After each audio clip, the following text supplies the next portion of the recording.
좋은 신문 TV입니다. 구독해 주시면 고맙겠습니다. 원래 저희 할아버님이 저보고 목사님이 되라고 그러셨는데 목사님 못 됐는데 목사님 쓰시는 마이크하고 단상은 가끔 이렇게 쓰게 돼서 참 감사합니다. 오늘 저는 그냥 제 경험 그리고 제 생각을 여러분하고 좀 나누고 싶습니다. 특강을 갑자기 이제 목사님이 하라고 말씀을 하셔서 제가 사실 주저하지 않고 그냥 그래 한번 이렇게 이런저런 저의 경험도 나누는 것이 여러분에게 조금 의미가 있을 수 있겠다 싶어서 그렇게 했습니다. 그냥 편하게 쭉 말씀을 드릴게요. 제목을 어떻게 할까 하다가 갑자기 제 국회 방에 꽂혀있는 여러 책 중에 The Purpose Driven Life라고 다 아시는 목적이 이끄는 삶이라는 책이 보이길래 Mission Driven Life라고 이렇게 한번 해봤습니다. 제가 지금 국회의원이에요. 근데 사실은 제가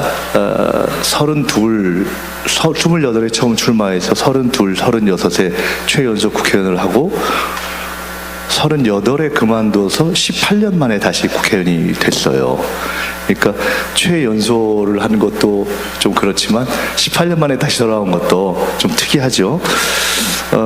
그런데 18년 만에 다시 돌아온 것이 2020년입니다. 이제 2년 반 정도 됐죠. 2020년 선거를 할 때 저 글자가 제가 제 사무실에 써붙였던 글이에요.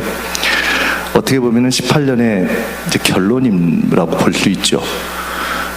저건 제가 18년을 거쳐서 저는 사실 제가 다시 정치에 돌아오게 될 거라든가 또는 뭐 당선이 될 거라든가 이렇게 생각을 잘 못했어요. 많은 사람이 그렇게 생각했을 겁니다. 김민석이가 다시 돌아와서 정치를 할 수 있다 이렇게 생각을 못했을 텐데 18년의 시간을 거치면서 내 18년이 뭐였지? 한마디로 딱 정리를 해보니까 저거 한 줄이 딱 남더라고요. 저의 경험이 그냥 녹축된 하나의 이야기예요. 하나님이 두렵고 하나님이 감사하고 국민이 두렵고 국민이 감사하고 내 모든 잘못이 하나님과 국민에게 제가 잘못한 대로 생긴 것이고 그래도 하나님하고 국민이 봐줘서 다시 이렇게 기회가 있을 수 있었구나.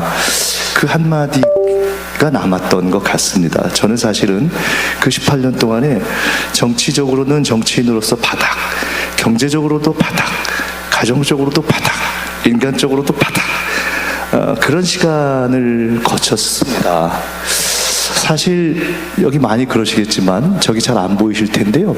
저게 원래는 아주 옛날 글씨로 쓰여져 있던 것을 제가 필사한 거예요. 제가 그걸 쭉 읽어드리면 쭉 보시면 저게 우리 할아버님이 쓴 편지세요. 할아버지의 그가 자식이 10 있었는데 저희 아버님이 8번째인데 한 집에 3씩만 남은 30이잖아요. 유일하게 저희만 아들 3이었는데 그 수많은 손주들 중에 저희한테만 유언을 남기셨어요. 그래서 제가 밑줄 친 부분을 읽어드리면 너희 할아버지의 유언이다. 민웅민화 민서가 부디 조부모의 유언은 누구든지 꼭 지키는 법이니 이 유언의 편지는 그냥 버리지 아니하고 언제까지나 잘 간수하여 두어서 자손만대에 두고두고 보는 법이다. 그리고 이쪽에 추신해가지고 참 좋은 인물 되려면은 구약과 신약 성경을 부지런히 보도록 힘쓰고 기도를 항상 힘써야 한다. 쭉 하다가 성경에 의심하는 것 있으면 교회 목사님에게 자주 물어보아라. 할아버지의 간곡한 부탁이다. 다시 말씀드리면 이른바 모태 신앙이라고 하는 집안이 그런 거죠. 저희 할아버님이 이제 수목장으로 옮겼는데 그 나무에 제가 써드리기를 우리 집안의 믿음의 조상 이렇게 써드렸어요. 그러니까 원래 경상도 사천이라는 데서 사시다가 서울에 와서 양복 기술을 배우셨는데 그때 교회를 다니라는 얘기를 듣고 가서 부산에 가서 지금 부산에 부전교회라는 큰 교회 가봤더니 거기에 옛날엔 장로를 영수라고 불렀더군요. 그렇게 양복 기술을 배우셔서 부전교회 영수가 되셨어요. 그런 집안에서 태어난 겁니다. 그러니까 그냥 형들 뭐 이렇게. 근데 사실 아버지 어머니는 교회를 열심히 안 다니셨어요. 그냥 집안 분위기는 그랬는데 따지자면 저는 초, 중, 고, 대학교까지 크리스마스 때는 빠지지 않고 가고 일단 먹을 게 있으니까 고등부 때는 친구들이 좋아서 다녔고 뭐 이랬던 것 같아요. 고3 때 제가 명동에 있던 향린교회라는 데를 다녔는데 제일 친한 제 친구가 지금 미국의 조지아에서 목회하는 친구인데요. 연대 사회학과를 나와서 그 친구도 저처럼 대학교 때 데모하던 운동권이었는데 둘이 고3 때까지 계속 고등부를 와서 주일 예배를 보고, 사실 그때 예배를 보러 온 것이 아니라 끝나고 나면 둘이 같이 정독도서관에 가방을 던져놓고 놀러 다니던 이제 그런 시절이 있습니다. 그러니까 쉽게 말하면 그냥 그래 우리 집안은 믿는 집안이야 뭐 이런 거죠. 그러나 나는 교회를 다니긴 한다 이러지만 제가 진짜로 막 열심히 믿었는지는 잘 모르겠어요. 근데 그 이후로 세상을 살면서 종종 저는 어려운 일 있을 때 제 옆에 우리 할아버지가 계신다는 생각을 많이 해요. 그러니까 일종의 수호신같이 어려운 일에 눈을 감고 있으면 할아버지가 저를 위해서 기도하는 그런 모습을 떠올리는 경우가 많이 있습니다. 사실 저희 집이 그렇게 뭐 돈이 많은 집은 아니었고 아주 가난한 집도 아니고 딱 전형적인 중산층에서 서민을 왔다 갔다 하는 집이었던 것 같아요. 서울에서 저는 자라났고 고등학교 때 제가 꼭 집안이 아주 가난해서는 아니지만 하고 싶어서 신문 배달도 하고, 고등학교 때인데 제가 과외를 해서 제 친구들 과외해가지고 그때부터 돈 벌기 시작하고, 고3 졸업하고 대학 때부터는 집에서 한 번도 돈을 안 받아보고 뭐 이렇게 등록금을 내고 뭐 이렇게 살았는데, 돌이켜보면 제가 요새 생각을 해보면 저희 아버님이 30년생인데 돌아가셨는데요. 저희 돌아가실 때 기억이 나는데, 제가 참 저희 아버지가 막내로서 저를 굉장히 사랑하셨는데 제가 발이 나는 날 엄청 울었는데 눈물 콧물 나게 우는데, 지금 저희 아들이 와 있는데요. 제가 어릴 때 보더니 아빠 콧물 흘린다 이러면서 난 울고 있는데, 그랬던 기억이 갑자기 막 엄청 울고 있는데 아빠 눈물 콧물 흘린다 이거 제가 이제 그랬던 기억이 나는데, 저희 집 제가 감사하게 생각하는 것은 돈을 물려주시거나 이런 건 없는데 책을 좋아하셔서 책을 읽는 모습을 보여줬던 것이 하나가 있고, 또 하나는 유일하게 저한테만, 저희 아버지가 성격이 굉장히 강하셔서 형들은 좀 맞기도 했는데 저한테만 유독 쟤는 알아서 할 거다 그러면서 한 번도 간섭을 안 하셨어요. 근데 간섭을 하는 게 꼭 좋지는 않았다고 생각합니다. 적당한 간섭을 받는 것과 규제가 필요하기도 하다고 생각을 하는데 저는 굉장히 리버럴하게 자랐습니다. 그것이 제가 생각하는 가장 큰 유산이고 참 감사하다, 자유롭게 산 것이, 이렇게 생각을 합니다. 그렇게 해서 제가 고등학교 때까지 갔고, 저는 고3 때 대학을 꿈꾸기를 나는 기자가 되거나 앵커맨이 되겠다 이렇게 했습니다. 저기는 감옥인데요. 저거는 우연히 인터넷을 찾아보니까 감옥 내부가 있더라고요. 제가 1985년에 서울대 학생회장하고 전국학생연합 의장을 했습니다. 85년이면 전두환 대통령 시절입니다. 학교에 들어갔을 때 80년 광주 사태라는 것을 그때 보고 뭐 이랬던 때죠. 그러다가 이제 결국은 학생회장을 하고 제가 4년 때 감옥에 가서 저기서 5년 6월 선고를 받고 3년을 살았어요. 사실 저는요 그렇게 용감한 사람이 아니어서, 제가 우리 형님이 원래 약간 그런 친구들이 그때 80년대에 막 데모하는 걸 구경을 했기 때문에 대학 가서 내가 데모는 절대 안 해야 되겠다고 딱 결심을 하고 간 사람입니다. 그래서 82학번인데 82년에 태어난 분도 계시죠? 저는 82학번인데 대학을 가서 1년 동안 한 번도 시위에 끼지 않았어요. 근데 그때는 모든 사람이 양심상 그냥 이렇게 뭐하다 이제 이런 것이 있었고, 82년 말에 소위 역사 왜곡 시위라는 게 있었습니다. 일본의 역사 교과서 왜곡이 있었는데 그에 항의하는 종로에서 시위가 있었는데 구경은 가고 싶잖아요. 갔어요. 구경을 갔는데 쫙 갑자기 이제 시위가서 섰는데 전 당연히 제일 뒤에 섰겠죠? 이제 보긴 해야 되니까 갔는데 조금 있다 갑자기 서는 거예요. 뒤로 하더니 어떻게 됐겠어요? 제가 매일 앞줄이 됐어요. 난감하잖아요. 그게 제가 시위에 제일 앞에 섰던 첫날입니다. 그때 그렇게 하고 보니까 그 다음부터는 제가 항상 앞에 섰어요. 왜 그러냐? 도망가기가 좋아요. 일단 시야가 확보되기 때문에 이것이 괜찮구나. 그래서 이게 처음 시작이 그렇게 됐습니다. 저는 그래서 원래는 기자와 앵커를 꿈꿨고, 제가 서울대 학생회장이 4학년 때 됐는데 선거를 통해서 전혀 생각이 없었고, 남들 앞에서 이렇게 우리 목사님이 가끔 그 말씀하시지만 이렇게 얘기하는 걸 좋아하는 스타일이 아니고 제 별명이 무언이었어요. 말을 안 했어요. 근데 근데 어떻게 하다 이렇게 된 거예요. 그런데 어쨌든 저렇게 갔습니다. 저의 첫 하나님과의 직접 이렇게 예수님을 만난 경험은 저기서 이루어집니다. 1985년에 전두환 정권과 싸우다가 감옥에 들어갔는데 첫 재판이 86년 겨울에 있었어요. 서울구치소에 있다가 지금은 공원이 된 서울구치소, 유관순 열사도 뭐 갔던 거기 있다가 안양교도소라는 데 가서, 저기도 안양 사진은 아니지만 그냥 찾은 겁니다. 근데 저런 방 비슷한 방이었어요. 보통은 아주 작은 독방인데 저는 조금 문제가 있다 그래서 큰 독방에 넣어놓은 거였어요. 감옥에 가면 저렇게 저쪽에는 창문이 있고 이쪽은 복도를 향하는 창살이 있습니다. 감옥에 가면 보통 농담으로 처음에 옆방에서 야 밤에 불 잘 끄고 자라 이럽니다. 그래서 한참 찾다 보면 절대 못 찾아요. 왜? 감옥에서는 잘 때 불을 못 끕니다. 불을 끄면 사고가 생길 수 있기 때문에 불을 켜놓죠. 그리고 교도관들이 왔다 갔다 해서 보기 때문에.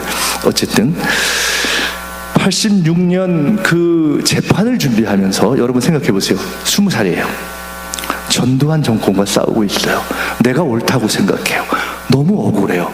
그 재판은 저의 정당함을 주장하는 첫 장이에요. 상대와 논리적 어떤 전투를 해야 해요. 얼마나 치열했겠어요. 그 준비를 했어요. 한 달 이상 준비를 하고 막판 일주일 정도는 거의 잠을 안 잤던 것 같아요. 근데 그렇게 하고 막 떠들고 옆방에 있는 제 친구하고 막 저희 통방 큰 목소리 얘기를 하면서 제가 그 86년 겨울 1월인가 2월 밤 어느 날 그 밤 마지막에 도달했던 결론이 있습니다. 그거는 혁명밖에 없다 이거였습니다. 방법이 없는 거예요. 꽉 막혔는데 아무런 길이 없는 거예요. 말을 듣지도 않고 아무런 길도 없고 사람들을 때려잡고 죽이고 어떻게 하겠어요? 혁명으로, 흔히 이야기하는 무력으로라도 뒤집어 엎는 수밖에 없다. 예수님 십자가에 달릴 때 그 옆에 달렸던 그 누구처럼 혁명밖에 없다고 제가 딱 그전에 관념으로 생각했던, 정말 싸워야 된다는 관념을 생각, 그래 혁명밖에 없다 하는 딱 그 순간에, 그 밤에 갑자기 제 앞에 뭐가 척 나타나는 거예요. 예수님이 나타나신 거예요. 제가 자료 본 적이 없잖아요. 예수님을 구면이 아니잖아요. 근데 그냥 척 나타났는데 그냥 저는 느낌의 예수님이라고 생각했어요. 저쪽 창문에서 창문을 열고 밖에 통방을 하고 있었을 때였습니다. 그쪽에 창문을 열고 얘기하다가 너무 놀라서 꽤 긴 거리를 이렇게 보고 저쪽에서 이 창살이 될까 제가 이렇게 소스라치듯 와서 뒤를 딱 보는데 두 번째로 놀랐어요. 이 창살 앞에서 누가 저를 이렇게 보고 있는 거예요. 제가 안양에 오기 전에 서울구치소에 처음 있었을 때 저를 그렇게 케어하던 전도사 교도관이 한 분 계셨는데 그분은 서울에 있었어요.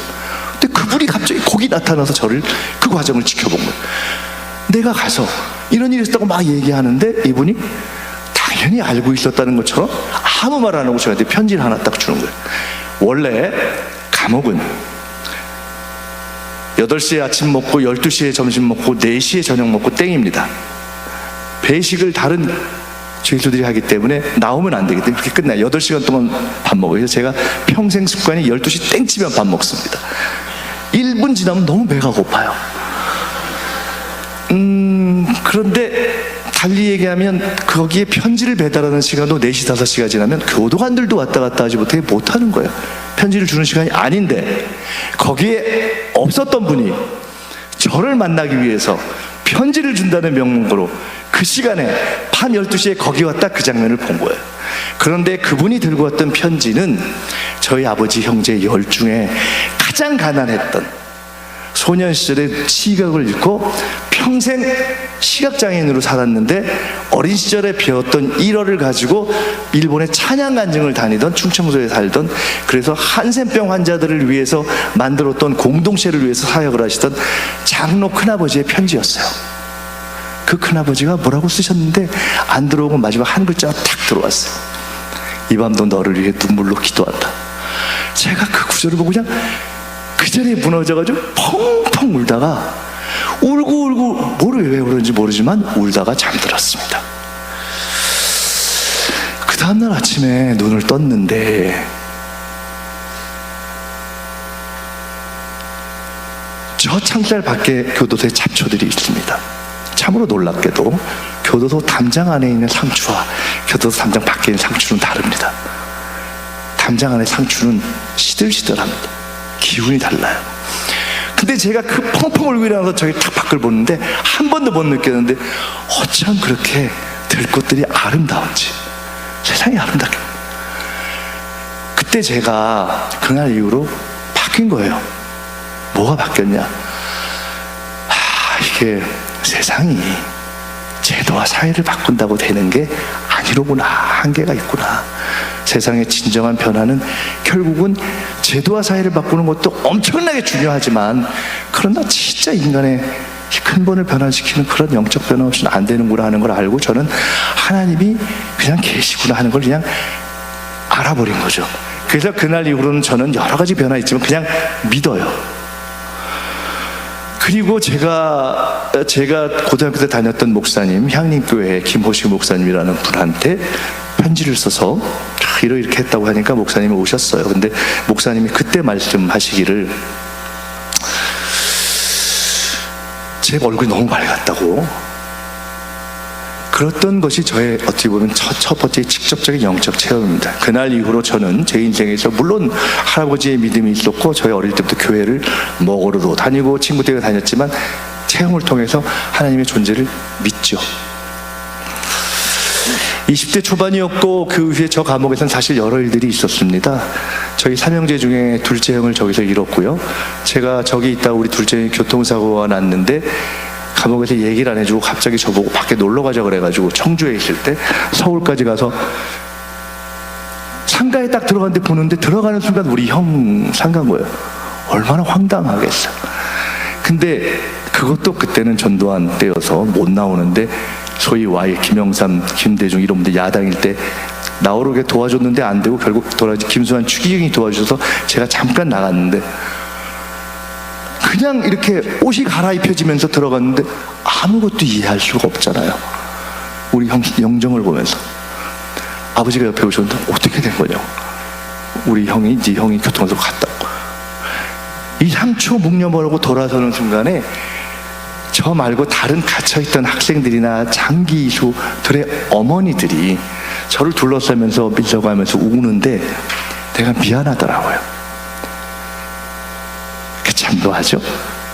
여기 나는 예로 나왔는데 이 사람들은 자식이 보고 싶었는데 그것도 못 나오니까 한편 불쌍 한편 부러운 거예요. 그래서 내가 그분들한테 미안하고 어쩔 수 없이 제가 인사말을 해야 하는 상황인데 그분들을 위로했어요. 참 세상이 별일이죠. 그날 그렇게 하고 돌아가서 그날 밤에 이불을 덮고 펑펑 울었습니다. 무섭더라고요. 뭐 이런 등등의 상황을 겪었죠. 저 때는 지금은 감옥이 많이 좋아졌는데 저 바닥을 들치면 그냥 맨 땅인 시절이었어요. 그래서 20대 이후에 제가 사실은 지금까지 목하고 허리가 안 좋습니다. 이른바 골병이라는 거죠. 한 10년, 20년 정도는 허리를 못 썼고요. 그 다음에 지금도 목이 안 좋아요. 근데 그것을 그냥 이렇게 기정사실화 하려고 하는 노력을 한 40년 이상 한 거예요. 어쨌든 이제 그렇게 하면서 왔습니다. 그때 그 시절 이후에 제가 그때 가장 많이 읽었던 구절이 잠언 16장 9절입니다. 저 때 이후에 말씀드린 대로 저는 많은 업앤다운이 있었지만 하나님이 계심은 인정하죠. 저 구절을 계속 읽으면서 저는 두 가지를 생각했어요. 하나는 그래 주권이라는 게 하나님한테 있구나. 두 번째로는 근데 사람이 계획은 세워야 되는구나.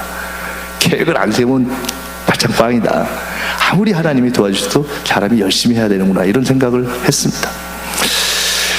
그리고 제가 감옥에서 나온 것이 85년 그리고 나서부터 제가 정치를 그것 또한 원래 시작한 것이 아니라 87년 이후에 민주화가 되면서 선배들이 여러분 혹시 이름을 기억하실지 모르겠지만 김근태 뭐 이런 분들이 이제는 정치를 하는 게 좋겠다고 저는 생각하고 도와드렸는데 그렇게 88년 이후 민주화가 돼서 첫 총선을 할 때 젊은 사람 중에도 하나는 해야 된다고 해서 갑자기 제가 그때도 차출이 돼가지고 하게 됐습니다. 그래서 아까 말씀드린 대로 처음 떨어지고 28 떨어지고 32 되고 36 되고 비교적 잘 나간 거죠. 이 정도 됐으면 잘 나간 거죠. 제가 저 때가 2002년이에요.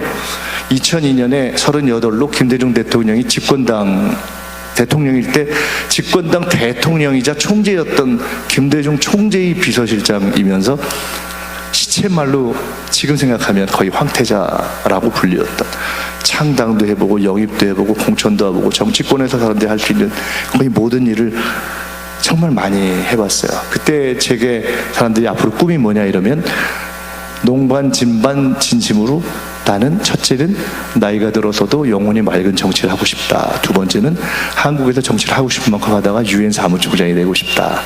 근데 그때 얘기는, 저 시절에는 저는 90년대에는 한국에서 유엔 사무총장이 나오지 않을 거라고 생각했습니다. 남북이 분단되어 있기 때문에 남북 관계가 좋아서 통일이 되고 한 20년쯤 후 한 3, 40년 있으면 하나 나오지 않겠나 생각했는데 나오더라고요, 반기문 총장. 그래서 제가 그 이후로 농담처럼 바꿔야 되겠다. 유엔 사무총장님이 나왔고 20, 30년 후에 다시 한국에 안 줄 것 같으니까 아시아 공동체를 만들어가지고 의장을 해야 되겠다. 농반 진반 이런 얘기를 했던 적이 있는데요.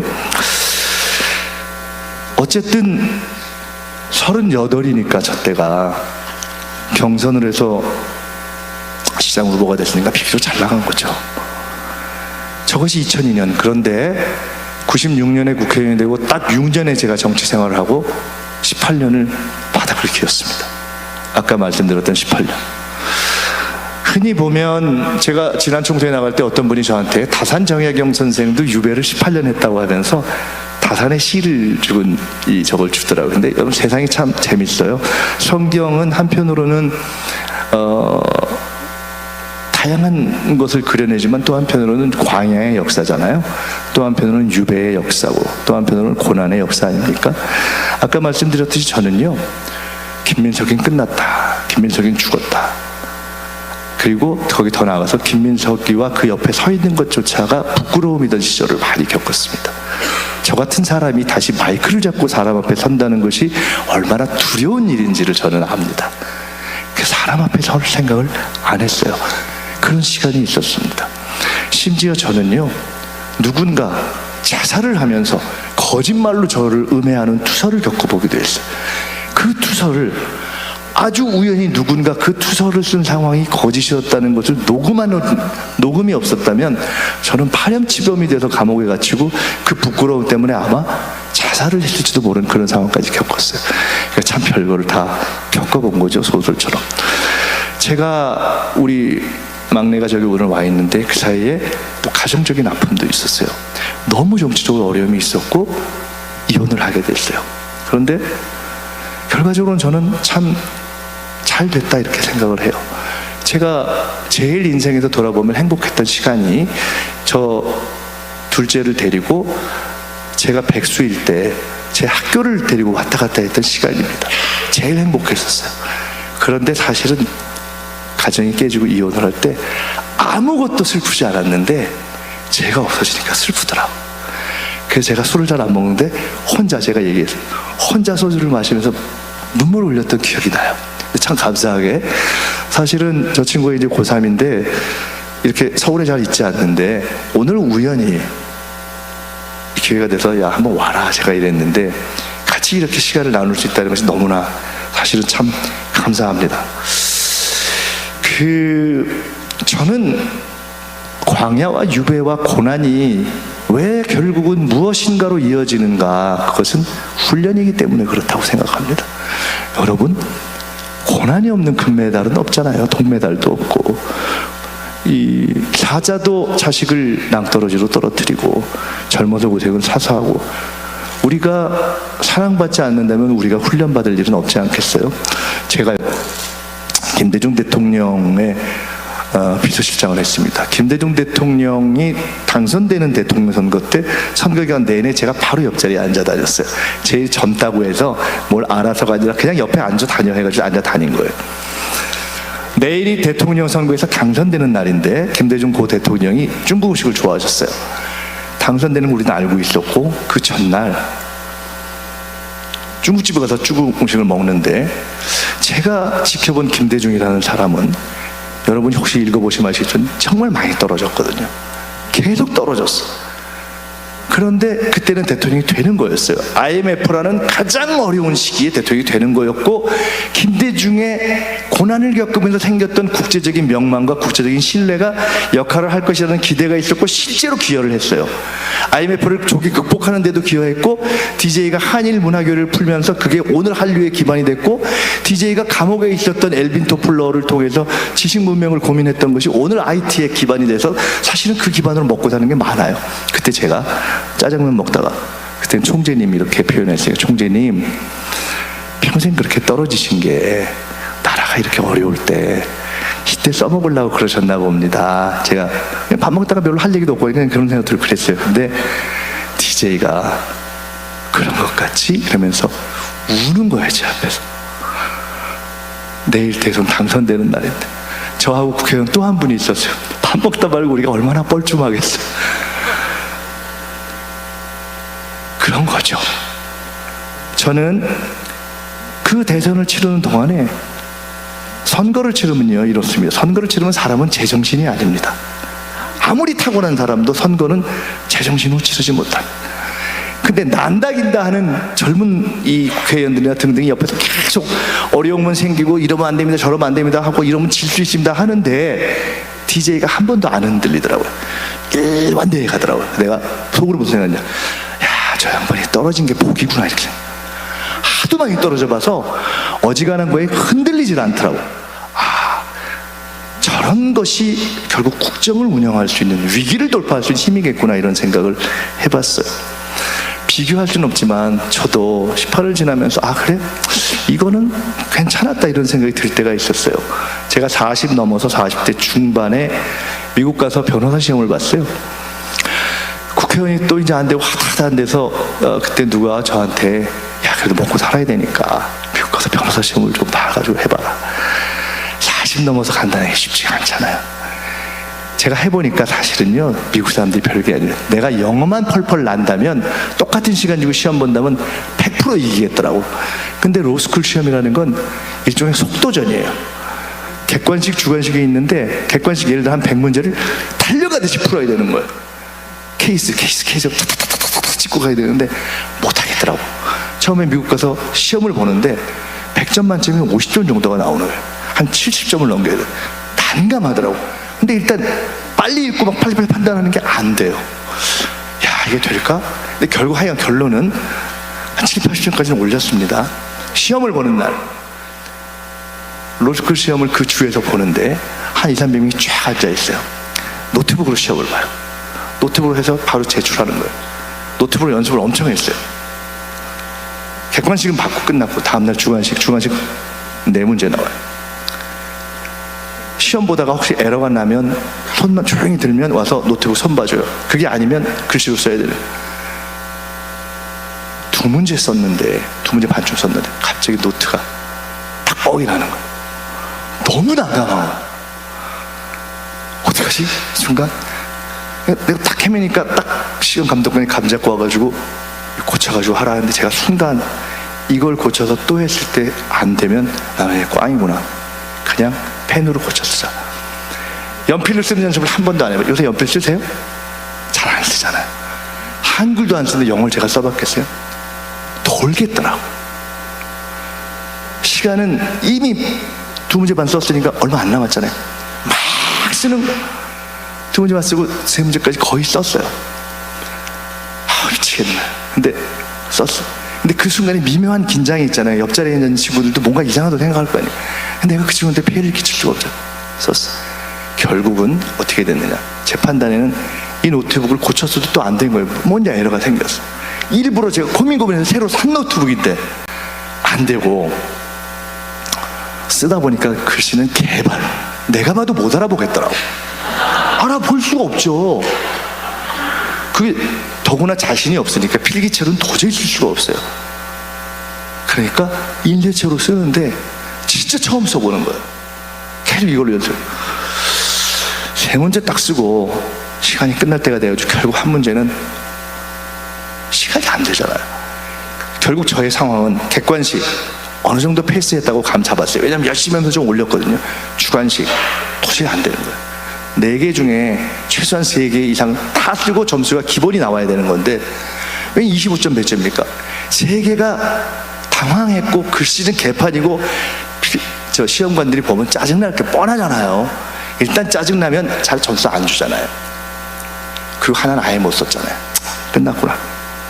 사실 그때 저는 포기했습니다. 다시 볼 생각은 안 했어요. 원래 제가 미국 변호사 돼서 변호사 생활에서 미국에서 살아야 되겠다 이런 생각을 한 건 아니고, 미국은 법이 지배하는 나라니까 법 공부를 하면 정치를 이해하는 데 도움이 되겠다. 그래서 했고, 미국에 남아서 할 생각은 없었기 때문에 다시 시험을 볼 자신도 없고 너무 끔찍하더라고. 시험 준비한 끝내고 가야 되겠다. 근데 그렇게 딱 마치면서 나오면서 제가 하나님 감사합니다 이러고 나왔습니다. 그냥 마무리했으니까 하나님 감사합니다. 그리고 옆 친구한테 폐해를 안 끼친 게 고맙더라. 그냥 땡크가 딱 이러고 나왔습니다. 제가 스스로 생각하기를, 아유, 내가 그때가 18년에 한 10여 년, 12, 13년 지났을 때겠죠. 내가 그 사이에 꾸른 게 괜찮은 게 있네. 김민석이가 그냥 맷집이 좀 생겼네. 속으로 그냥 그러고 나온 거야. 털자. 나왔어요. 틀렸다. 제가 18년이 이렇게 지나갈 줄 알았으면 절대 못 왔습니다. 18년쯤 지났을 때 언제 하늘 꿈을 꿨는데, 하여간 뭐 특별한 꿈을 꿨는데 저희 형님이 목사님이에요. 형님한테 얘기했더니 우리 형님이 그때는 얘기를 안 해주는데 나중에 얘기해 주더라고. 자기가 그 꿈을 듣고 기도를 했는데 민석이가 10년 정도 더 꿇는다고 나왔더니 나한테 얘기를 못 해준 거야. 야, 나는 그 얘기를 그때 들었으면 돌았을 겁니다. 18년을 좀 나아지겠지 하면 갈 수가 없잖아요. 다행히 저는 성격이 굉장히 긍정적인 사람이었어요. 타고나기를 아주 긍정적이고 낙천적인 사람이어서, 그리고 다행히 주변에 사람들이 있어서 왔습니다. 시험 결과 어떻게 될게요? 놀랍게도 제가 됐어요. 됐는데 어떻게 됐는 줄 아세요? 4번째 문제가 어려워서 다 못 쓴 거예요. 이야, 객관식은 어느 정도 받고 주관식 겁나게 썼는데 분명히 시험관이 짜증내서 좋은 점수는 안 줬겠지만 패스할 만큼 달랑달랑 했을 것이고 4번째 문제는 다 못 쓴 거예요. 거의 다. 자, 그래, 그런 겁니다. 세상에. 그래서 할 수 없어요.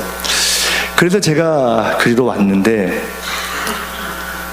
그렇게 18년이 지나서 마지막 때쯤 다시 지난번 국회의원 되기 한 2년 전쯤 원래 제가 여기가 지역구잖아요. 근데 저는 어릴 때부터 그냥 국회의원 하면서 전 지역을 살아보자.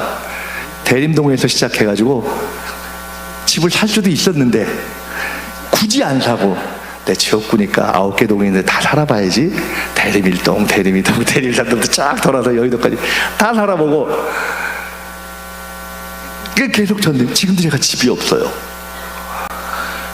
그런데 그때 다음번에 당에서 저한테 어딘가 아주 좋은 데를 나가라고 지역구를 줬는데, 내가 너무 오랫동안 저를 위해 고생하는 한 사람이, 저의 진짜 친한 동지가 거기 나가고 싶어 하는 것 같아요. 내가 그냥 눈 딱 감고 가라고 하고서, 에이, 뭐 말지 하고서 앞날이 어떻게 될지 전혀 모르는 상태에서 어디를 와서 잠깐 있었냐. 밤동산 아세요? 신길역 뒤로 이렇게 쭉 나가면 여의도와 신길동이 지나가는 대방역 뒷골목, 거기를 밤동산이라고 합니다. 굉장히 매력적인 동네인데 거기 잠깐 살았어요. 거기 있을 때 우연히 신길교회로 온 거예요. 제가 교회를 지역구니까 많이 다니잖아요. 가끔씩 가고. 원래는 여의도에 살면서 우리 애들도 거기서 침례 유치원일 때 침례 교회를 다녔어요. 거기 목사님도 거기서 제가 아까 고등부 대학 다니던 데서 세례를 받고 침례교회에서 집사가 되고, 집사 된 지 20년인데 이번에 제가 안수 집사가 되거든요. 근데 그러다가 여기도 살다가 그때 잠시 밤동산에 살게 됐는데, 우연히 왔는 데가 그때가 언제냐, 청년수련회 하는 데였어요. 여기 캄캄한 데 들어왔는데 막 뜨겁게들 기도하고 있더라. 역전되리라 라는 찬양이 흘러나오는 시간이었는데, 하여간 그때 너무 좋아서 제가 앉아서 그날부터 다녔는데, 그 전에 한 20년에 국회의원 할 때 신길교회 몇 번 2번인가 왔었어요. 이신욱 목사님 계실 때. 그때는 그렇게 제가 몰랐거든요. 근데 그때 왠지 모르게 이기영 목사님 오셨는데 저희랑 연배도 비슷하고 뭐 등등등등 그렇고 여기 살면서 저는 기본적으로 나는 가까운 데 있는 교회를 다니는 게 늘 원칙이에요. 그렇고 그다음에 좀 이따 말씀드리겠지만 뭔가 또 하나의 이유가 있었어요. 그래서 다닌 거예요. 여기서 다시 국회의원 나올지도 몰랐어요. 그리고 한 2년 있다 국회의원 나와서 된 거예요. 근데 나중에 보니까 그날 제가 앉았는데 제 뒤에 누가 앉았냐? 사모님이 앉으셨던 거예요. 목사님 사모님. 목사님 사모님이 저를 뒤에서 알아보신 거예요. 저 사람 김민석인데? 제가 여러분은 몰라도 제 연배에서는 좀 잘 나갔었어요. 그게 좀 유명해요. 38에 국회의원 할 정도면 당연히 다 저게 다음엔 뭐하고 다음엔 뭐하겠구나 이렇게 생각했겠죠? 너무 정상이잖아요. 남들도 그렇게 생각하고 저도 그렇게 생각하는 게 정상이잖아요. 다 비교적 잘 나갔잖아요. 그렇게 하다가 제가 교회를 다시 나오고 사실 제가 국회의원이 다시 된 건 기적입니다, 여러분. 지난번에 현역의원하고 경선을 해서 됐는데요. 서울에서 현역의원하고 경선을 해서 된 사람이 딱 셋이었는데 둘은 직전까지 구청장. 저는 18년 동안 아무것도 없어. 이름 하나 갖고 와서 된 거예요. 기적이에요. 근데 어느 날 새벽 기도를 하는데 와서 새벽 기도를 가끔 또 부흥회 때 이렇게 하는데 새벽 기도를 하는데 갑자기 저는 사실 응답이라는 거 기도가 뭐지? 응답이 뭐지? 잘 몰랐어요. 근데 그날 그냥 느낌에 쳐 오는데 제가 그때 재혼할 저희 아내와 같이 교회를 다니고 그렇게 있었어요. 근데 결혼을 생각을 안 하고 있었어요. 나 백수. 어쩌다 보니까 저희 아내도 사업하다 백수. 그 선거는 곧 있고 어떻게 될지도 모르고 결혼할 상황이 아닌 거예요. 제가 솔직히 결혼할 생각을 못 하고 있었는데 기도하고 있는데 새벽에 부흥회 하는데 신길교회에서 결혼으로 다시 시작하. 정확하게 신길교회에서 결혼으로 다시 시작하. 아이 그래 눈 딱 감고 일단 결혼식 하자. 저게 결혼도 안 하고 저게 아이고 저거 이혼한 놈이라고 나오면 얼마나 씹히겠나부터 시작해서 원래는 갑자기 하지 말는 게 좋다, 정치적으로는 이게 좋다 저게 또 있었는데 그냥 한 거예요. 근데 목사님께서 주례를 해주셨는데 나중에 목사님의 말씀에 의하면 마치 그날이 영적 출발이었던 것처럼 되면서 참 정말 저는 사람들이 몇 명 올까 했는데 여기를 꽉 채우고 국수를 했는데 2~3천 명이 와버렸어요. 어쨌든 그렇게 제가 된 거죠. 자, 제 18년의 터널은 끝났겠죠?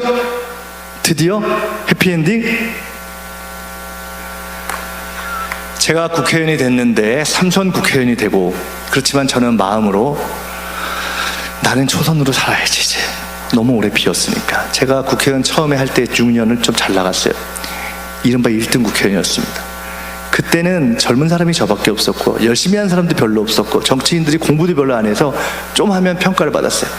평가마다 1년 내내 1등 국회의원이에요. 그러니까 38세 시장 후보도 할 수 있었겠죠. 근데 세상이 바뀌었잖아요. 다 열심히 하잖아요. 그리고 이미 저도 이제 약간 좀 거시기하게 됐잖아요. 나이가 좀 있잖아요. 제 동년배와 후배들까지 있잖아요. 제가 1등 할 자신은 없더라고. 그냥 조용히 살아야지. 그래도 해피한 거잖아요. 국회의원도 됐으니까. 너무 해피해야 되는데. 아시다시피 제가 말씀드렸다시피 제가 굉장히 긍정적인 사람이라 했잖아요. 그 18년 동안 사람들이 저 옆에 버텨준 이유는 야 쟤는 남들 같으면 벌써 죽었을 것 같은데 어떻게 저렇게 박지? 꼭 신앙 때문도 아니었어요. 그냥 제가 성격이 좀 단순해가지고 그냥 해피한 걸 비교적. 근데요 제가 이제야 고백하지만 국회의원이 되고 지난 2년 반 바로 지난 연말 직전까지 저는 제 인생에서 가장 어려운 시기를 겪었습니다. 너무 어려운 시기, 바닥 같은 시기.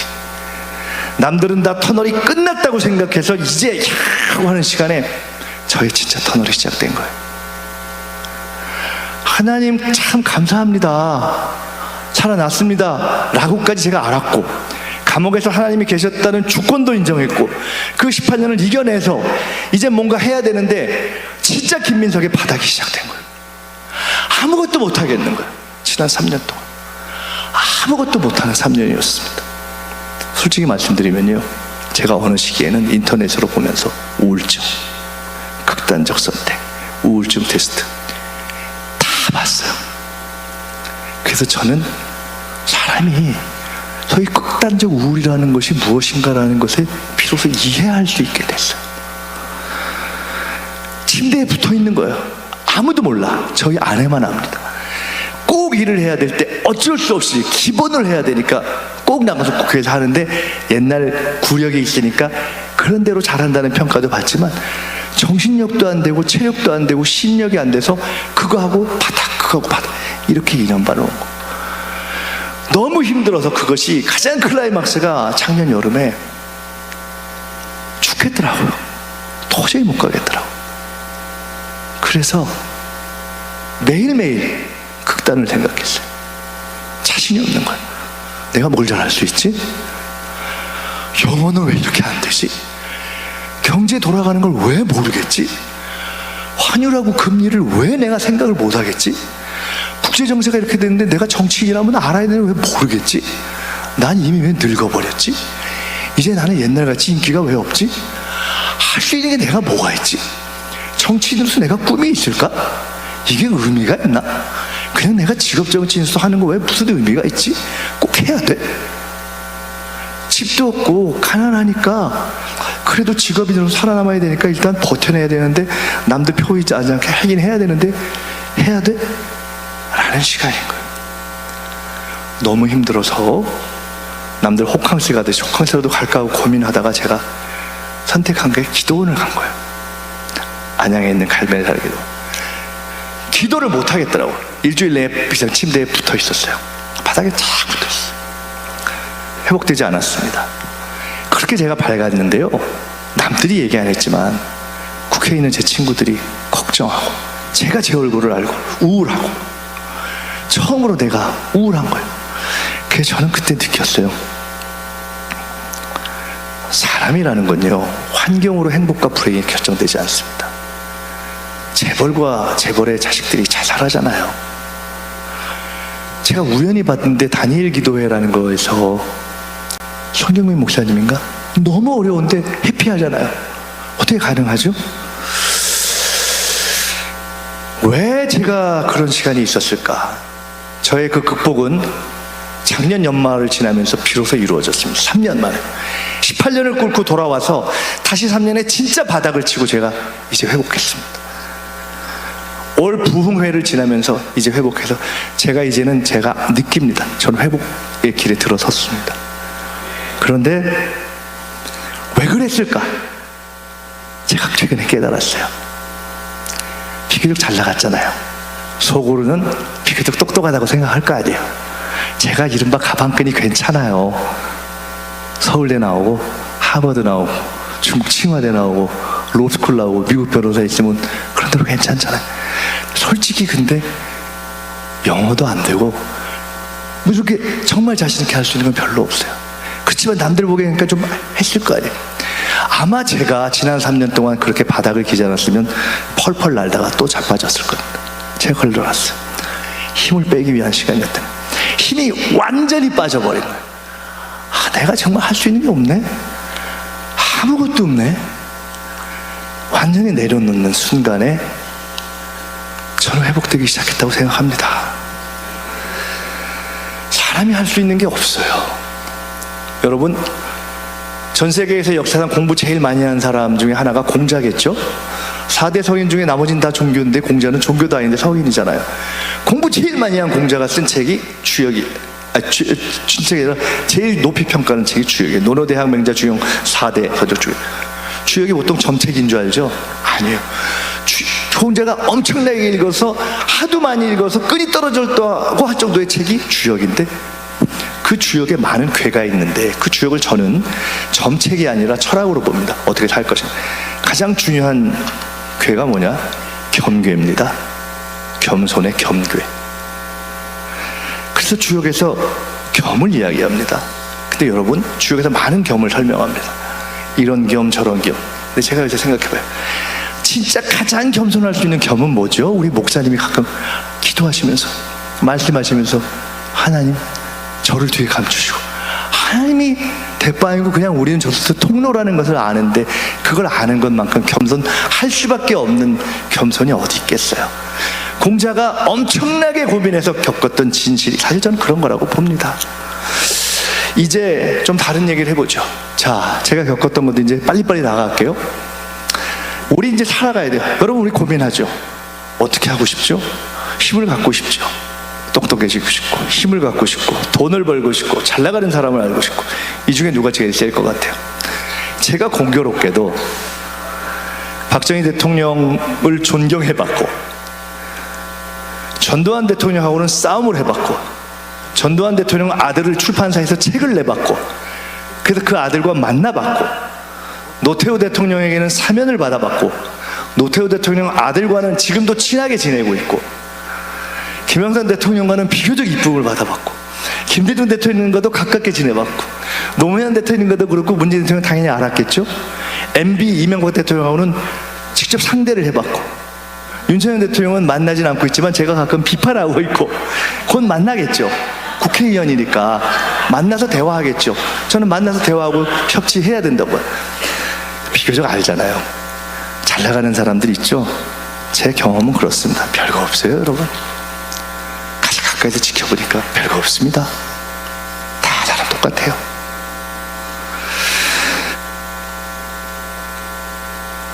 위대하다고 존경받는 대통령들이 있습니다.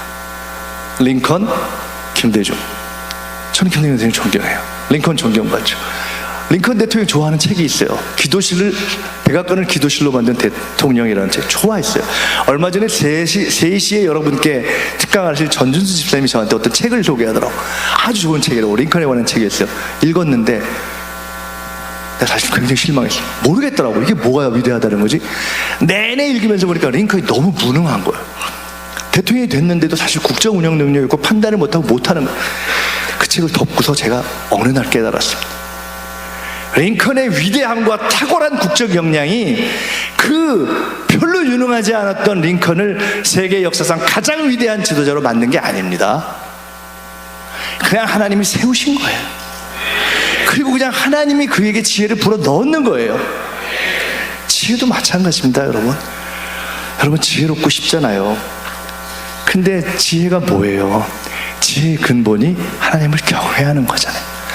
그게 다 꽝이에요. 겪어보세요. 제가요, 엄청나게 머리를 많이 써서 다양한 작전을 구사해봤습니다. 전혀 생각해보지 못했던 일이 일어나서 왕창 깨져서 18년을 고생한 겁니다. 사람 계획대로 되지 않습니다. 김대중 대통령이 대통령 수칙이라는 걸 썼어요. 대통령이실 때.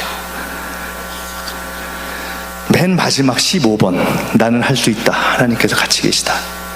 DJ는 진심으로 하나님을 믿었습니다. 돈 벌고 싶죠? 제가 가끔 얘기합니다. 야, 돈 버는데, 전 최근에 5단계를 요새 생각했어요. 4단계를 가끔 얘기합니다. 돈 버는데 4단계가 있다. 첫째, 열심히 해서 돈 버는 거. 두 번째, 남이 해놓은 거 합치는 거, M&A. 수고는 덜하고 돈은 더 많이 벌어요. 셋째, 좋은 일 한다고 그러고 돈 버는 거, ESG. 우리는 좋은 일 합니다. 그리고 돈도 벌고 괜찮잖아요. 넷째, 안 번다 그러고 버는 거, 빌 게이츠. 빌 게이츠 요새 안 번다 그래요. 재단을 해. 제가 빌 게이츠 만나봤거든요. 제가 보건복지위원장이었기 때문에 한국에 왔을 때 그 재단 사람들 만나고, 근데 돈 최고 많이 벌어요. 정보도 쫙 좋은 일 하면서. 야, 그러니까 꼭 열심히 하는 게 아니다. 제가 최근에 생각했어요. 5단계가 있다. 하나님 돈을 만들잖아요. 저게 은행이 만드는 게 아니잖아요. 부를 만들어내잖아요. 지혜도 권력도 부도, 여러분, 인생 심플합니다. 센 데 붙어야 되는 거예요.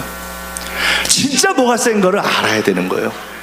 그 센 데 어떻게 가느냐, 이 방법 외에 뭐가 있어요? 첫째, 제가 해보니까 새벽 기도가 짱이더라고요. 우리 집사람하고 저하고 냉장고에 붙여놨어요. 그래서 몇 가지 했는데 올해는 다행히 우리의 약속을 지키고 있습니다. 작년까지는 업앤다운이 있었는데 올해는 안 빠지고 다닙니다. 새벽 기도해야 돼요.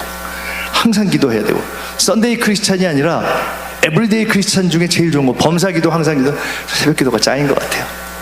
전 진짜 잠이 많아요. 죽겠어. 새벽 기도 가면 하루가 너무 괴로워요. 그래서 제가 물어봅니다. 몰래, 혹시 새벽기도 한다며 해서 주무시고 출근하느냐, 또는 언제 주무시느냐 몇 분께 물어봤어요. 너무 힘들어. 내가 계산을 해보니까 아무래도 내가 9시에는 자야 되겠더라고. 근데 국회의원이 그게 어려워요. 9시, 10시, 11시. 저희 아내는 이런 얘기하면 허락 안 받고 얘기했다고 혼내겠지만 새벽 기도하고 요새 또 공부를 하는데 하루 종일 죽음입니다. 힘들어요. 근데 새벽 기도가 짱이에요. 기도와 관련해서 제가 몇 가지 제 생각. 둘째, 먼저 정하고 구하지 말고 정하기 전에 구해야 됩니다. 왜 안 되냐? 제가 왜 기도가 실패했는가? 우리가 그래요. 딱 할 거 원해. 일단 내가 할 거 원해. 그 다음에 하나님 요거 도와주세요. 구해주세요. 그게 아니잖아요. 하나님 요거 해야 되나요? 또 이거 어떻게 해야 되나요? 한자로 하면 선정후구가 아니고 선구후정. 정하는 과정까지 물어봐야 됩니다. 이건 한국과학기술원에서 개발한 초절 전용 휴대용 에어컨입니다. 최신 절전 컴프레서와 AI 온도 조절 칩을 탑재해서 하루 단 20원으로 24시간 시원함을 유지할 수 있습니다. 세 번째로는 저는 우리가 어렵지만 절박하게 그래도 먼저 그 나라와 의를 구하는 연습을 해야 된다고 봅니다. 네 번째로는 자기가 기도해야 합니다. 엄마가 기도해 주는 거 좋죠. 중보기도 좋죠. 저는 사실 제 아내가 저 기도해 주는 게 좋더라고. 힘든데 진짜 저 집사람이 대신 기도 많이 해주고 어떤 때는 선거 전에는 야 대신 새벽 기도 좀 가라. 좋더라고. 근데 이게 약발이 한계가 있어요. 제가 해야 돼요. 내가 해야 되는 겁니다. 제가 제 아들을 위해서 새벽마다 기도하지만 아들 내가 너를 위해서 기도한다. 한계가 있잖아요. 네가 기도해야 되는 거야. 그렇잖아요. 다섯 번째는 기도에는 힘이 있습니다. 저는요 이 밤도 너를 위해 눈물로 기도한다 라고 했던 큰아버지의 눈물이 그냥 와서 확 꽂혔던 걸 알기 때문에 그런 큰아버지의 기도도 와서 꽂히는데 자기를 다 던지면서 세상을 위해서 눈물로 기도한 예수님의 기도가 2000년이 지나도 바로 이 순간 2000년을 지나서 바로 이 자리에 와서 꽂히는 것이 너무도 당연하다고 믿습니다. 힘이 있을 수밖에 없는 거죠. 그리고 눈물의 기도가 중요하다고 봅니다. 간절해야죠. 제가 오늘 새벽에 엄청 울었어요. 여러분하고 만나기 위해서 감 좀 잡아야 되겠다. 어제 너무 피곤하더라고요. 요 며칠이 국회에서 대정부 질의해야 되지, 탄핵해야 되지, 뭐 했지. 어제는 또 와가지고 사실은 내가 어떻게 피곤하다고 빠지려고 그랬는데 피자 날라야 되지. 족같더만 진짜. 그래서 와서 피자 날르고 와서 밤 10시인데 또 상갓집을 가야 되는 거예요. 아까 우리 장로님 말씀드렸는데 얼굴이 거의 시커멓던데 제가 너무 피곤하더라고요. 그래서 사실 오늘 안 올라 그랬어요. 아침에. 근데 여러분과 함께 있고 느낌을 나누고 싶고 왔는데 기도하면서 엄청 울었어요. 왜 그랬냐? 사실 딴 일인데요. 탄핵이 됐는데 다 떠나서 그렇게 해서 자식을 잃은 부모들이 법리를 떠나서 탄핵이 안 되면 좀 아무것도 아니에요. 사실 잘못됐다고 이제 물러나면 끝났을 일인데 별거 아니잖아요. 그 정도 하는 거잖아요. 정상적으로. 그런 것도 법적으로 안 되면 저 사람들은 뭘 바라는 것도 아닌데 얼마나 억울할까. 그래서 제가 너무 불쌍합니다. 제가 20대에 감옥에 있을 때 하늘을 보고 많이 울었습니다. 하나님, 우리 민족이, 우리 백성이 너무 불쌍해요. 그리고 나서 그 눈물을 계속 간직하고 싶은데 잘 안 되더라고요. 오늘 너무 불쌍해요.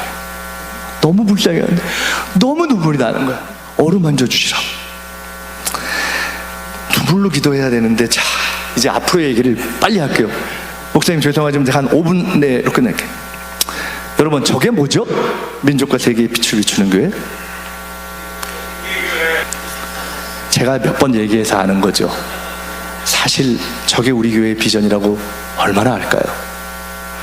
제가 말씀드렸죠. 저는 사실 우연히 그 청년 주련에 왔을 때 느낌이 좋았고 목사님 믿고 다 좋았는데 저기에 꽂혔습니다. 제가 제일 좋아하는 단어가 민족과 세계였어요. 20대부터. 그래서 제가 민족과 세계 연구소라는 거를 20대에 감옥에서 나와서 만들었을 만큼 민족과 세계를 좋아했어요. 그래서 내가 민족이 잘 되는 길, 세계를 위해서 하는 그런 정치인이 되고 싶다고 해서 유엔 사무총장까지 꿈꾸고 꼭 되려고 해서가 아니라 정치를 하는 이상 꿈을 가져놓자. 그렇게 하면 나쁠 거 없지 않냐. 하다못해 영어 공부라도 하고 뭔가 세계 정세라도 보고 우물한 개구리는 안 되겠지, 이렇게 생각했던 거죠. 그런데 저는 우리가 앞으로 어떤 이 사명을 가지고 가야 하는가 생각할 때 절대 우연은 없다고 생각해요. There is no coincidence입니다. 첫째, 왜 신길교회에 저게 일본 사명으로 되어 있지? 저렇게 사명으로 되어 있는 게 흔치 않습니다. 둘째, 세계 지도죠. 전 지도를 엄청 좋아해요. 대한민국이 어디 있죠? 그냥 어정쩡하게 붙어 있어요. 변방이잖아요. 우리는 힘도 없잖아요. 관점을 바꾸면 어떻게 될까요? 전 저렇게 하는 걸 좋아합니다. 관점을 바꾸면 야수의 단전이 됩니다. 전 세상은 보기 나름이라고 봅니다. 흔히 Geography Matters 이렇게 얘기합니다. 지리가 모든 것을 결정합니다. 책도 있습니다. 지정학이라고 하고도 지경학이라고 합니다. 분단되고 침략되고 약소국이고, 그런데 이스라엘처럼 폴란드처럼 보기에 따라 다르죠. 그래서 저는 어떤 관점을 가져야 되느냐. 얼마 전에 EBS Great Minds라는 프로가 있었어요. 세계 석학들. EBS 사장이 한 번 와서 얘기를 제가 엄청나게 뭐라 그랬습니다. 100명을 세계 석학들을 했는데 사실은 제가 그 아이디어를 제해서 예산을 줬거든요. 어떻게 우리 돈을 그렇게 많이 쓰면서 한국이 만든 석학들, 이어령, 예를 들어 돌 등등 영어로 소개가 안 됐다 뿐이지 유발 하랄이나 자크 아탈리나 무슨 이런 분들보다 전혀 밀리지 않는 세계 석학들이 있습니다. 우리에게 한 명도 거기 안 껴놓니? 우리 돈. 그러니까 이렇게 얘기하더라고. 아, 그렇지 않아도요, 한국 사람 2편 따로 하려고 해서 제가 돌았구나. 우리 돈 내고 우리를 이불이구로 만드는구나. 우리 생각을 바꿔야 됩니다. 저는 이제 우리가 이미 한류 이런 것이 되면서 큰 변화가 있습니다. 우리가 왜 그렇게 사고를, 우리가 중심이 이미 됐는데, 여러분 한류가 어떻게 갔는지 아세요? 옛날에는요, 일본 거쳐서 갔습니다. 겨울연. 중국 거쳐서 갔습니다. 대장. 동남아 거쳐서 갔습니다. 그리고 BTS까지 왔죠. 그리고 남의 플랫폼으로 갔습니다. 이제는 한국에서 만든 것이 그냥 먹히는 세상이 된 거예요. 엄청난 변한 겁니다. 그 패러다임이 바뀐 겁니다. 이걸 이해하지 못하면 절대 앞으로 성공하지 못합니다. 이걸 이해해야 되는 겁니다. 외국 사람들 제가 꽤 보거든요. 엄청 들어오고 싶어 하거든요. 왜 우리가 이렇게 벗어나지 못하느냐? 제국을 못 해봐서 그렇습니다. 식민주의만 해봐서.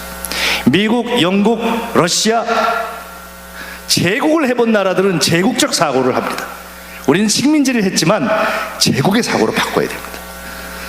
굉장히 중요합니다. 세 번째는 우리는 놀라운 나라입니다. 왜 한류가 되느냐? DNA가 있기 때문입니다. 일제가 테러리스트라고 이야기했던 백범 김구가 평생을 무장 독립투쟁을 했는데, 그가 해방 이후에 만들었던 책의 마지막에 그가 꿈꿨던 나라는 문화국가입니다. 놀라운 겁니다. 전 세계의 어떤 무장투쟁 지도자도 자기 나라의 꿈을 문화국가로 만든 경우는 없습니다. 안중근이 저들은 테러리스트라고 했지만 상대의 존경을 받았던 안중근이 이토 히로부미의 동양평화론과 맞서서 진정한 동양평화론을 맞섰던 그들이 꿈꿨던 문화, 대한민국의 본질은 대한문국인 겁니다. 그런 힘이 있습니다. 이것 또한 우리의 DNA에 있는 거예요. 저게 뭐죠? 혹시 저게 어디 있는지 아세요? 우리 교회 어디에 있죠? 우리 교회 1층에 중예배실 옆에 있습니다. 북한의 예수입니다. 박성철 장로님이 개성공단에서 열심히 하셔가지고 너무 잘하시니까 북한에 있는 사람들이 저거를 최고의 북한의 예술가들의 그림을 가지고 몇백 명이 들어서 자수로 만든 그림입니다. 엄청나게 큰 그림이 우리 교회에 걸려 있어요. 이건 놀라운 비밀입니다. 어떻게 북한에서 만든 북한의 예수라는 그림이 우리 교회 새벽 기도에 가장 연세가 많은데 제일 앞자리에서 기도하는 기업인의 모범을 보이고 있는 그 박 장로님이 가져오셔서 한 그 그림이 걸려 있고, 그리고 왜 우리는 전혀 우리가 노력하지 않았는데 무언가에 의해서 북향민들이 여기에 오고, 제가 그분들 초대해서 17일 날 국회 기도실에 갑니다. 왜 그럴까요? 마지막 광해를 걷고 있는 이 분단의 민족인 한국에 무언가 하늘이 원하는 것이 있는데, 놀랍게도 그곳에 복음을 전하는 것과 관련된 저 그림이 왜 신길교회에 있을까요? 우연일까요? 잠깐 넘어가는 거. 저게 뭐죠? 혹시 아시는 분? 얼마 같아요? 피카소의 황소머리라는 작품입니다. 자전거 안정으로 만들었습니다. 최근에 얼마인지 모르는데 미니멈 50억은 넘을 겁니다. 잠깐 다른 얘기 할게요. 공부를 해야 됩니다. 저는 여러분께 권합니다. 공부는 관찰입니다. 관찰에서 시작하는, 사랑해야 됩니다. 여러분의 교회를 사랑하고 공간을 사랑하세요. 여행 가면 갑자기 세상이 아름다워 보이죠? 우리 동네 골목은 그저 그런데 그 동네 골목은 끝내줘 보이죠? 다 찍죠? 그러니까 보이죠? 우리 동네 골목도 그렇게 찍으면 그렇게 보입니다. 관찰에서 나오는 겁니다. 관찰은 사랑에서 나옵니다. 둘째로 역사 공부를 해야 됩니다. 역사를 모르면 안 됩니다. 셋째 문화 공부를 해야 됩니다. 넷째 시대를 읽어야 됩니다. 시대가 돌아가는 걸 알아야 됩니다. 세상 바뀌는 거 모르면 꽝이에요. 여러분, 세상은 바뀌는데 바뀌는 골목에 가서 서 있는 사람하고 바뀔 줄 모르고 헤매는 사람은 누가 앞서갑니까? 100% 바뀌는 골목에 서 있는 겁니다. 시대를 읽어야 돼요. 시대를 읽는 눈은 공부를 해야 되는데 가장 그걸 통찰하는 것은 성경을 읽어야 나옵니다. 그리고 영어 공부를 하셔야 돼요. 도리가 없어요. 근데 저는 권합니다. 쉬운 영어, 쉽게 읽고 쉽게 말하고. 가장 잘하는 언어는 쉬운 언어입니다. 공부하세요. 언어 공부를 하십시오. 스피치를 하십시오. 복음은 언어잖아요. 목사님이 가끔 말씀 중요하다고 말씀하세요. 사람이 말대로 되는 거잖아요. 저는 우리의 입에 하나님을 모시고 산다고 생각합니다. 그래서 스피치 연습을 해야 됩니다. 짧게 말하고 소울이 있게 말하고 컨텐츠가 있게 말하고. 언제 기회가 되면 제가 이 정치권에서 말을 조금 하는 편이거든요. 굉장히 중요합니다. 스피치에 대한 디베이트, 토론, 프레젠테이션. 저는 우리가 한번 그런 거 해봤으면 좋겠어요. 제가 멘토링을 할게요. 굉장히 중요해요. 제가 이거 갖고는요, 대학원에서 돈도 꽤 받는 사람이에요. 공짜로 해드리겠습니다. 그리고 신문을 읽으세요. 신문을 읽는 게 필요해요. 전체를 읽을 수가 있어요. 공짜로 할 수 있습니다. 새벽 기도하고 내려가시면 국민일보가 무료로 배부되어 있습니다. 제가 그래서 새벽 기도하고 내려가면 국민일보를 보고, 왜? 쭉 보면 전체를 보는 거. 이거는 단타를 보는 것과 다릅니다. 사람은 항상 남들이 가는 길과 달리 가야 됩니다. 남들이 신문을 안 볼 때 여러분이 신문을 보면 여러분은 엄청나게 발전할 겁니다. 제가 최근에 영자지 하나 구독해서 같이 보거든요. 다시 돌아가서 제가 미션 얘기했잖아요. 한국을 보고 관점을 바꾸고, 우리가 왜 북한에 예수가 있는지 보고. 저건 뭔가요? 로케이션. 여의도 공무원입니다. 우리가 어딨죠? 제가 목사님들께 말씀드립니다. 여의도는 정치와 경제와 금융과 방송의 성지인데 사실은 기도의 성지입니다. 빌리 그레이엄이 저기서 100만을 모았고 수많은 교회가 있고, 카터 대통령이 유일하게 대통령도 찾았던 침례교회가 있고, 그리고 그 범여의도권에 떠오르는 교회 신길교회가 있잖아요. 저는 목사님께 청춘기도회를 해보시면 좋겠습니다. 코로나가 끝난 이후에 여의도에서 우리가 기도하고 출근하는, 여의도에 있는 젊은이들이 한 20, 30분 모여서 잠깐 기도하고 출근하는, 그래서 정말 광장에서 기도하는 그런 걸 만들었으면 좋겠다. 평양에 대부흥이 있었다면 서울의 대부흥, 여의도의 대부흥을 우리가 한번 해봤으면 좋겠다. 그런 꿈이 있습니다. 반드시 할 겁니다. 서울시장한테 얘기했는데, 아유 저기 뭐 저 공원 빌려주기가 그렇다고 종교집 단체 빌려주기. 야, 큐어 축제도 하는데 왜 종교 축제 못 빌려주냐? 제가 그랬어요. 제가 오 시장한테 얘기할 거고, 안 되면 다음 시장을 바꿔서라도 제가 반드시 하게 하겠습니다. 여러분, 제가 영어 공부할 때 잘 보는 조엘 오스틴 목사, 영어가 쉬워서 봅니다. 좋아요. 영어 공부를 할 때 짧고 쉬운 영어를 하시고 짧고 쉽게 말하십시오. 저거는 그 교회예요. 목사님께 말씀 들어보니까 가보셨더라고요. 스테디움을 바꾼 거예요. 대단하죠. 부럽죠. 저기 보면 저게 아버님이 시작한 건데, 저 교회에 처음에 교인 70명 다닐 때 이름을 인터내셔널 미션 센터라고 했다는 거예요. 아무도 인터내셔널 없는데 그래서 인터내셔널 돼버린 거예요. 전 세계에서 와요. 부럽죠. 저는 저 교회보다 우리가 더 훌륭할 수 있다고 봅니다. 저는 저 목사님보다 우리 목사님을 더 존경합니다. 저 목사님이 훌륭하지만 긍정의 언어를 가지고 있지만 저는 진심으로 사실은 존경하는 교회, 존경하는 목사를 갖기가 어렵습니다. 참 외람된 말씀이지만 교회 많이 가봤잖아요. 정치인이기 때문에. 목사님 많이 봤잖아요. 우리 교회 같은 교회, 우리 목사님 같은 목사님 어렵습니다, 여러분.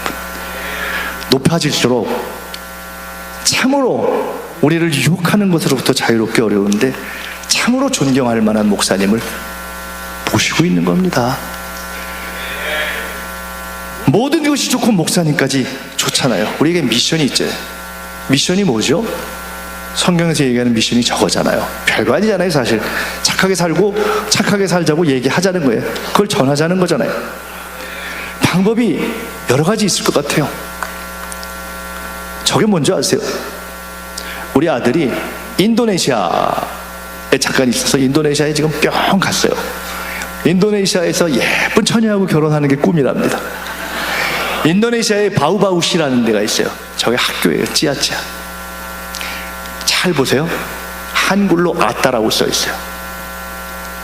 인도네시아의 저 동네는 자기 문자가 없어서 한글을 갖다 쓰는 겁니다. 말은 달라요. 난 짜짜짜짜 찌뻐 뭐 이런지만 그것을 가장 정확하게 표현할 수 있는 세계에서 가장 과학적인 글이 한글이잖아요.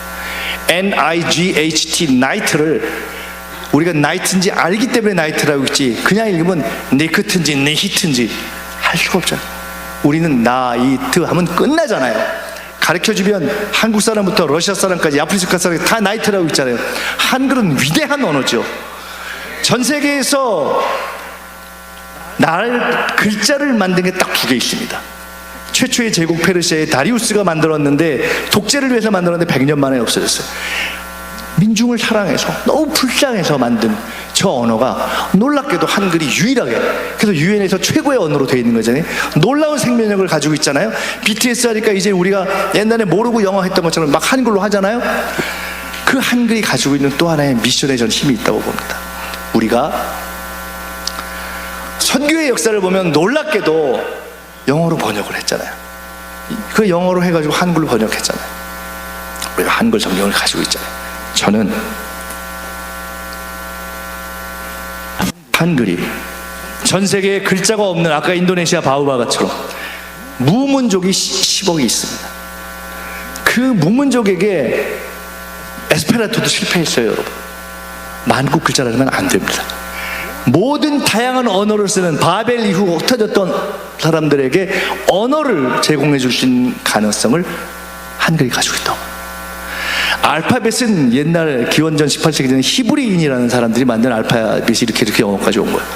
놀랍게도 그 알파벳이 세계를 지배하고 있는데 지금 알파벳과 필적하게 과학적인 언어 한글이 마지막 남아있는 10억의 무문족에게 저는 글씨로 채택될 가능성이 있다 하면 된다. 우리가 가서 어찌 보면 그 다양한 언어가 다 한글로 기록될 수 있는 것 또한 그냥 상상하는 거죠. 저는 다시 정치를 시작하면서 저의 가치를 세웠습니다. 저게 제가 다시 정치를 시작하면서 제 방에 써놓은 글입니다. 딱 한 글자를 정치의 가치를 뭘로 할래 그래서 제가 의자를 세웠었어요. 제 방에 한번 초대할게요. 오시면 오를 의자가 써 있습니다. 그 의자가 놀랍게도 위에는 한자 찾아보세요. 양, 셰퍼드 할 때 sheep, 양, 밑에는 나, 미 할 때 양 아래 나, 예수님과 나. 놀랍죠. 수천 년 전에 지어졌던 아라는 글씨에 의라는 글씨에 의가 무엇인가? The Lord is righteous 가 담겨있는 놀라운 비밀이 있는 거 아닌가 생각해요. 저는 요새 꿈을 꿉니다. 사람이라는 거는 다 자기 자리에서 사용하는 거다. 저는 정치로 선교하고 정치로 비전을 세우고 그리고 정치로 부흥을 하고 싶다는 그런 생각을 해봅니다. 다 할 수 있는 거예요. 각자의 계획이 있고 각자의 그릇이 있고 각자의 색깔이 있는 겁니다. 지금이 그곳이고 지금이 그때이고 여러분이 바로 저는 그 사람이라고 생각합니다. 다 그릇이 다른 겁니다. 해피하게 하는 겁니다. 그냥 저는 한류의 시대는 시작이 됐고 그것은 결국 K-드라마에서 K-팝에서 K-무비로 쭉 가는데 그 끝은 K-소울일 것이라고 봅니다. 그래서 서울은 시리 오브 서울이자 시리 오브 소울이 될 거라고 봅니다. 그리고 그 소울의 핵심은 며칠 전에 말씀드렸더니 목사님께서 미션이라고 말씀하시더라고요. K-미션입니다. 우리에겐 모두 진로를 잡아야 하는데 오늘 제 아들을 선배 한 분을 불러서 진로 지도를 좀 해달라고 부탁드렸는데요. 여러분, 서울대 정치학과 나와서 정치하는 사람 못 받고 서울대 경영대 나와서 돈 잘 버는 사람 못 받고 그렇습니다. 할 수 없는 거예요. 최고의 진로 지도사는 하나님입니다. 여러분, 매일 물어볼 수 있고 매일 멘토 받을 수 있고 매일 대화 받을 수 있고 물어보면 응답 받을 수 있고 저는 요새 비로소 응답이라는 것에 대해서 느끼기 시작합니다. 여쭤보면 어떤 때는 말씀 안 하고 착착착착 붙여주신다는 목사님의 말씀이 이제 좀 알겠더라고요. 간절하게 기도하면 반드시 저는 응답해 주실 것이다 이렇게 생각합니다. 우리는 그래서 다 같이 우리 나름의 미션 드리븐 라이프를 가자. 여러분, 제가 오늘 참 제가 부족한데 여러분과 이렇게 만나게 된 것을, 이런 말씀 드리게 된 것을 너무 감사한 거예요. 사실 이제는 좀 얘기를 하고 싶어졌었어요. 청년들과 같이, 그리고 여러분과 같이 어깨를 걸고 동지가 돼서 한번 세상을 바꿔보고 싶습니다. 같이 할 수 있는 거예요. 여러분, 별거 아니에요. 세계 최고의 교회 되는 건 별거 아닙니다. 한국이 가장 뜨겁죠? 거기서 신길교회가 새벽기도 제일 많이 하죠? 거기서 여러분이 제일 뜨겁죠? 그러면 세계 최고인 거예요. 심플한 거예요. 복잡하지 않습니다. 글로벌이 별겁니까? 한류가 그렇게 됐죠? 우리가 탁월한 교회들, 많이 모이는 교회들 구경하러 갔죠? 여기 구경하러 오면 여기가 글로벌의 중심이 되는 것입니다. 우리가 변하고 이곳을 글로벌의 장으로 만들고 이곳에서 위대한 역사를 이루어내는 것이 저는 100% 가능하다. 우리의 힘으로 하는 것이 아니라 오직 영으로 기도하면 가능하기 때문에 우리가 믿고 한번 일을 내보자. 저도 좀 먹을 만큼 먹었지만 나이가 이제 젊음을 회복하는 느낌으로 다시 해보려고 그래요. 해봅시다. 얼마든지 가능하잖아요. 아그들도 하고 80 노인들도 하는데 왜 못하겠어요? 돈으로 되는 것도 아니고 능력으로 되는 것도 아니고 권력으로 되는 것도 아니고 기도하면 되는 것이기 때문에 끝으로 이 말씀 드리겠습니다. 세상이 변했죠? 저출산 고령화. 어떤 세상이 오느냐? 심플합니다. 저출산 고령화 사회란 지금 보는 내 옆에 사람을 앞으로 100년 동안 보고 산다 이겁니다. 아주 간단한 거예요. 별로 많이 낳지 않아요. 근데 지금 그렇게 오래 사는 겁니다. 조금만 관리하면 여러분이 100살, 지금 100살, 여러분은 아마도 대략 평균 120살 정도까지 나이까지 살 겁니다. 다 알고 사는 거예요. 지금 20이면 100년을 가는 겁니다. 간단치 않아요. 이 힘이 모여서 같이 가는 것이기 때문에 정말 잘해주세요. 그래서 우리가 형제가 될 수 있는 것입니다. 형제적으로 사랑하고 함께 힘을 모아서 기왕이면 나도 성공하고 교회도 성공하고 너도 성공하고 모범적인 나라, 위대한 대한민국. 분단됐지만 전 세계에서 그간의 제국들은 압박하고 갈라세우기를 하고 전쟁으로 지배했지만 우리는 평화로, 화합으로, 통합으로, 그리고 사랑으로, 그리고 가장 마지막에 소울로, 그래, 야, 한국이 만드는 한류라는 것은 위대하구나. 저는 이렇게 할 수 있는 그런 중심의 우리 신기교회 청년들이 시작하는 오늘이 됐으면 좋겠습니다. 고맙습니다. 좋은 신문 TV를 시청해 주셔서 감사합니다.